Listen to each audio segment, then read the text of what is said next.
Hai guys, it's Mutiara. Di video kali ini aku akan bahas mengenai review jurusan farmasi semester 3. Dan di sini lumayan hektik banget ya. Jadi, let's check this out. Jadi di semester 3 ini kita ketemu 12 mata kuliah. Yang pertama adalah farmakoterapi gangguan sistem darah dan kardiovaskular. Seperti yang aku bilang di video sebelumnya, jadi kalau untuk farmakoterapi itu kayak bersekuens gitu. Jadi setiap semester pasti ada farmakoterapinya sampai semester 5. Dan di semester 3 ini kita belajar mengenai sistem darah. Kayak penyakit-penyakitnya itu hipertensi contohnya, terus kayak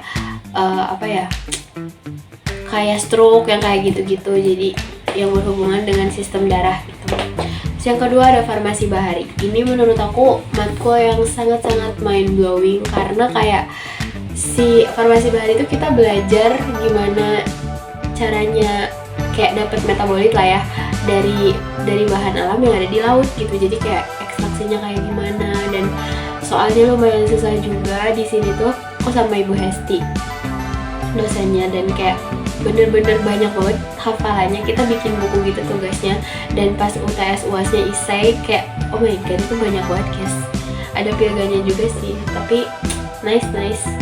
Terus yang ketiga ada ilmu kesehatan masyarakat dan studi penggunaan obat. Di sini kita belajarnya itu lebih ke kesmas gitu lah ya, kayak ke lingkungan masyarakat tuh kayak gimana, cara pencegahannya, cara untuk menanggulanginya tuh kayak gimana dari setiap penyakit gitu. Itu ada caranya dan kita belajar di IKM ini.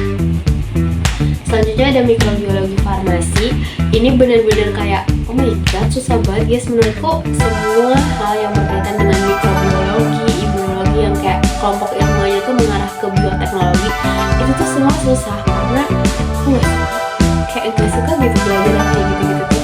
Mikrobiologi farmasi itu kita belajar mikroba gitu, kayak dari segi farmasinya, terus kayak ngitung-ngitung ALT, AKK yang kayak gitu-gitu loh. Jamur, kapang kamir, nah gitu. Selanjutnya ada fitokimia. Nah, fitokimia ini lebih kompleks dibandingkan dengan dua matkul yang berkaitan sebelumnya kayak farmakognosi, terus kayak farmakognosi analitik. Nah, fitokimia tuh lebih di atas itu. Dan ini susah. Dan belajarnya tuh kayak tentang senyawa-senyawa gitu, terus kayak sama aja sih tentang bahan alami gitu, cuma ini lebih susah. Selanjutnya ada preformulasi. Nah, preformulasi itu kita belajar gimana caranya kita menyiapkan suatu bahan untuk nantinya tuh kayak buat diformulasinya. Jadi kayak apa ya, kayak mereka sebelum formulasi tuh formulasi, jadi apa aja yang harus disiapin dari sebelum formulasi. Terus selanjutnya ada manajemen kewirausahaan. Di sini kita jualan guys. Bener kayak oh my god jualan. Farmasi ada jualannya, dan saat itu aku jualan kebab sama jualan lulur. Cuma lulurnya karena kita baru banget ya kuliah farmasi, terus kayak langsung dikasih jualan, dan jualannya tuh produk farmasi. Jadi struggle-nya banyak banget.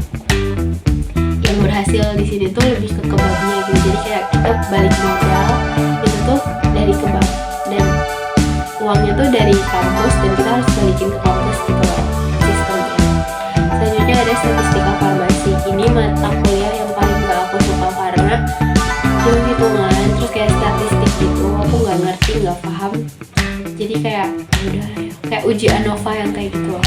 Oke, selanjutnya ke praktikumnya ya. Praktikumnya tuh ada 4 guys. Ada praktikum mikrobiologi farmasi, ini tuh penerapan dari si mikrobiologi farmasinya.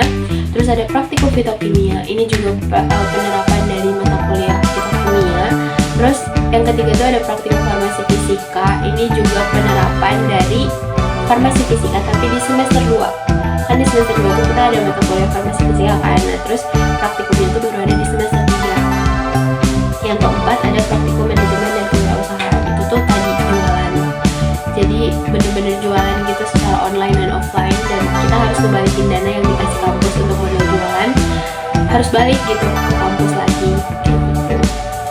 Menurut aku di semester 3 ini lumayan hektik, tapi aku udah terbiasa dengan ritme kuliah. Jadi kan udah setahun lebih gitu ya untuk kuliah gitu sampai semester 3.